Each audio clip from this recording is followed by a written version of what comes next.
মোটাসোটা, অলস এবং সারাদিন বাঁশ চিবিয়ে কাটিয়ে দেয়া প্রাণী পান্ডাকে দেখে কেউ হয়তো সহজে বুঝতেই পারবে না শ্রেণীবিন্যাসের দিক থেকে এটি আসলে একটি মাংসাশী প্রাণী।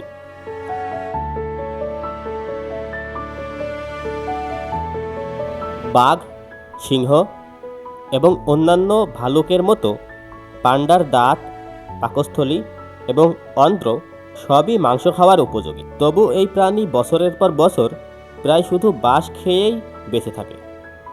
কিন্তু কেন? এই বিষয়ে বিস্তারিত আলোচনা করব দ্য জায়ান্ট ইউনিভার্সের আজকের এই পর্বে। আপনি এই চ্যানেলে নতুন হলে অবশ্যই চ্যানেলটি সাবস্ক্রাইব করবেন।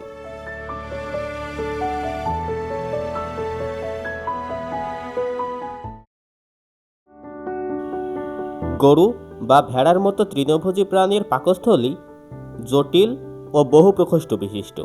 তাদের দীর্ঘ অন্ত্রে অসংখ্য অণুজীব উদ্ভিদের আঁশ ভেঙে পুষ্টি তৈরি করে, কিন্তু পান্ডার ক্ষেত্রে এমন কিছুই দেখা যায় না।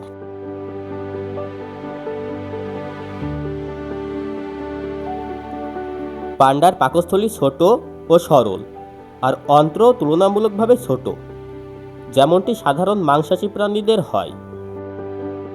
এমনকি পান্ডার অন্ত্রেই কোলাই ও স্ট্রেপ্টোকক্কাসের মতো ব্যাকটেরিয়াই বেশি থাকে, যেগুলো মাংসাশী প্রাণীদের শরীরে বেশি দেখা যায়। অন্যদিকে তৃণভোজীদের জন্য অপরিহার্য ফাইবার ভাঙা ব্যাকটেরিয়ার উপস্থিতি এখানে খুবই সীমিত।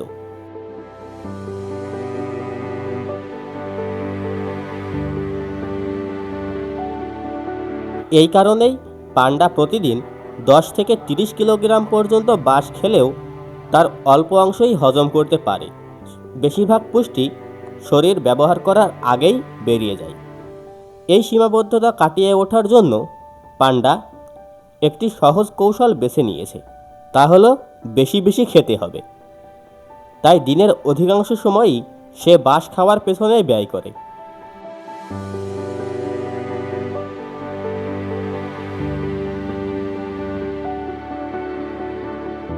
আরও আশ্চর্যের বিষয় হলো, পান্ডার ডিএনএতেও উদ্ভিদের সেলুলোজ ভাঙার জন্য প্রয়োজনীয় এনজাইম তৈরির কোনো জিন নেই। অর্থাৎ শুধু পরিপাকতন্ত্র নয়, জিনগতভাবেও এটি বাঁশ খাওয়ার জন্য উপযুক্ত নয়। প্রতিদিন বাঁশ খেয়ে বেঁচে থাকা যেন নিজের শরীরের স্বাভাবিক সীমাবদ্ধতার বিরুদ্ধেই লড়াই করা। এখানেই শেষ নয়, পান্ডার স্বাদকোরকেরও একটি বড় পরিবর্তন ঘটেছে। মাংসের স্বাদ শনাক্ত করার জন্য দায়ী TES1R1 জিনটি দুটি গুরুত্বপূর্ণ মিউশনের ফলে নিষ্ক্রিয় হয়ে গেছে। গবেষকদের মতে প্রায় 42 বছর আগে এই পরিবর্তন ঘটে, যা পান্ডার খাদ্যাভ্যাস বদলের সময়ের কাছাকাছি। অর্থাৎ প্রথমে পান্ডা বাঁশ খাওয়া শুরু করে, পরে ধীরে ধীরে মাংসের স্বাদ অনুভব করার ক্ষমতা হারিয়ে ফেলে। বিজ্ঞানীদের ধারণা, বাঁশে অ্যামিনো অ্যাসিডের পরিমাণ খুব কম হওয়ায় এই রিসেপ্টরটির আর তেমন প্রয়োজন ছিল না। ফলে বিবর্তনের ধারায় এটি হারিয়ে যায় এবং মাংসের প্রতি পান্ডার আকর্ষণও কমে যায়।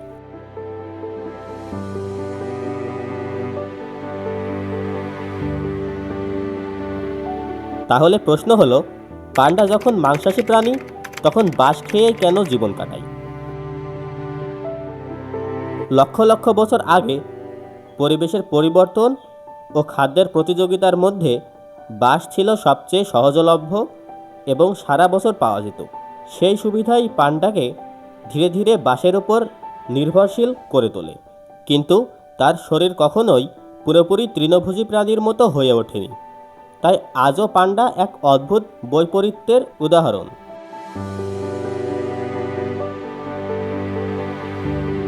দাঁত, পাকস্থলী, অন্ত্র, এমনকি জিনগত পরিচয়েও একটি মাংসাশী প্রাণী, অথচ জীবনের প্রায় পুরোটা সময় কাটায় বাঁশ ভক্ষণ করে।